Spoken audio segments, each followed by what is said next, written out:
वक्त बिहार से बड़ी खबर आ रही है। बिहार के राजनीति में भूचाल मच गया है। अब लग रहा है कि महागठबंधन की सरकार बनने पर मुहर लग सकती है। बिहार में अगले मुख्यमंत्री को लेकर फिर से चर्चा गर्म हो गई है। बता दें कि केंद्रीय गृह मंत्री अमित शाह के बयान के बाद यह मुद्दा सुर्खियों में है। यह चर्चा नीतीश कुमार के महागठबंधन में वापसी की अटकलें की तरह ही है। बार बार उठने वाले सवाल से बिहार की राजनीति में हलचल मच गई है और इसके बाद राष्ट्रीय जनता दल के प्रवक्ता शक्ति सिंह यादव के बयान से फिर से सियासत को गर्म कर दिया है।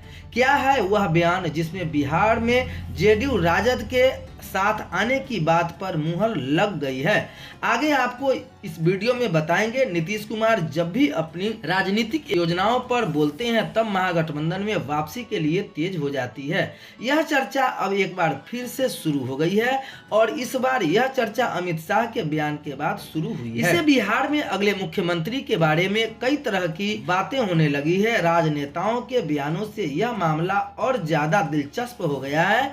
बिहार की राजनीति में उतार चढ़ाव आम बात है, लेकिन इस बात की चर्चा थोड़ी सी अलग है। दरअसल बिहार की राजनीति पर इन दिनों महाराष्ट्र राजनीति का छाया तैर रही है। जिस तरह से मुख्यमंत्री का चेहरा बनने के बाद एकनाथ शिंदे को दरकिनार करते हुए देवेंद्र फडणवीस को कमान सौंप दी गई, क्या बिहार में चुनावी चेहरा बने नीतीश कुमार के साथ भी वही होगा जो एकनाथ शिंदे के साथ हुआ? यह प्रश्न तब राजनीतिक गलियारियों में परवान पर चढ़ गया है जब अमित शाह से पत्रकारों ने सवाल किया कि क्या बिहार में अगला मुख्यमंत्री नीतीश कुमार होंगे। उनका कोई सीधा हाँ या ना में जवाब नहीं आया। अपने घुमावदार भाषा का प्रयोग करते हुए बहुत सलीके से उन्होंने अपना पल्ला झाड़ते हुए कहा कि यह तो पार्लियामेंट्री बोर्ड डिसाइड करेगी। इसके साथ यह भी कहा कि भाजपा का अनुशासित सिपाही हूँ, अब स्ट्रेटजी को कैसे बाहर प्रकट करूंगा। बस क्या था कि बिहार की राजनीति में नीतीश कुमार के मुख्यमंत्री बनने पर ही ग्रहण लगने की चर्चा शुरू हो गई। गृह मंत्री अमित शाह के बयान के बाद एनडीए की राजनीति पर संशय का साम्राज्य छा गया। भाजपा के प्रदेश अध्यक्ष दिलीप जायसवाल जानते हैं कि बिहार की सत्ता की चाबी नीतीश कुमार के हाथ में ही है। नीतीश कुमार राजद का दामन थाम लेते हैं तो बिहार महागठबंधन की सरकार बनने के साथ और मजबूत है। इसलिए आनन फानन में दिलीप जायसवाल डैमेज कंट्रोल में लग गए। इसलिए था कि दिलीप जायसवाल 2025 के चुनावी जंग में नीतीश कुमार के साथ लड़कर पार्टी को बेहतर स्थान दिला सकते हैं और इसलिए वह अभी नीतीश कुमार के बिना कोई राजनीति युद्ध नहीं लड़ना चाहते हैं। बीजेपी अध्यक्ष दिलीप जायसवाल ने नीतीश कुमार के समर्थन में जमकर बैटिंग भी शुरू कर दी।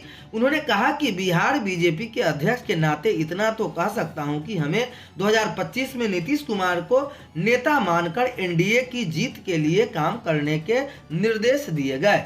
अमित शाह के बयान को सही दिशा में दिखाना जाना चाहिए। उन्होंने कहा नेतृत्व पर फैसला ऐसी चीज है जिसे लेने के लिए मैं प्रदेश अध्यक्ष होने के बावजूद सक्षम नहीं हूं।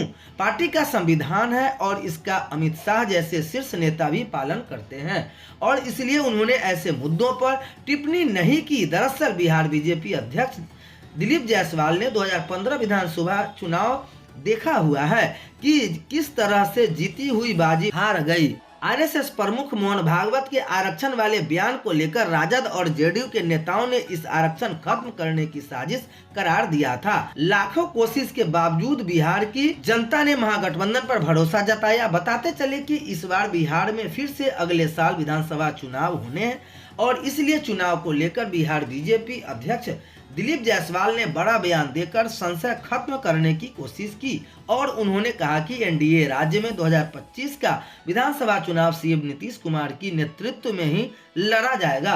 प्रदेश अध्यक्ष दिलीप जायसवाल ने तमाम अटकलें पर विराम लगाने के तमाम कोशिश की। यह तो हुई भाजपा के स्टैंड की बात। अब बात जिसने बिहार की राजनीति को फिर से हिला दिया, तो आपको बता दें कि बिहार के सूरज कुंड में मंथन और नीतीश कुमार के एकला चलो वाली प्रगति यात्रा को लेकर तमाम सवाल किए जा रहे हैं और इसके जवाब भी तलाशे जा रही हैं। सवाल यह है कि क्या नीतीश कुमार एक बार फिर से राजद के करीब आ सकते हैं।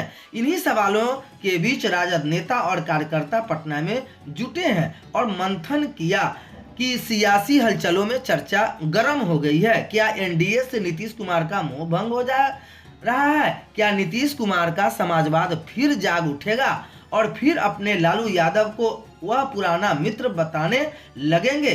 सवाल कई हैं। इस पोस्ट के बारे में आपको बताया, हमने जानकारी दी। इस सवाल के जवाब में इस पूरी खबर पर आपकी क्या राय है, हमें कमेंट बॉक्स में जरूर लिखें। वीडियो को ज़्यादा से ज़्यादा शेयर करें, हमारे चैनल को लाइक करें, सब्सक्राइब जरूर करें।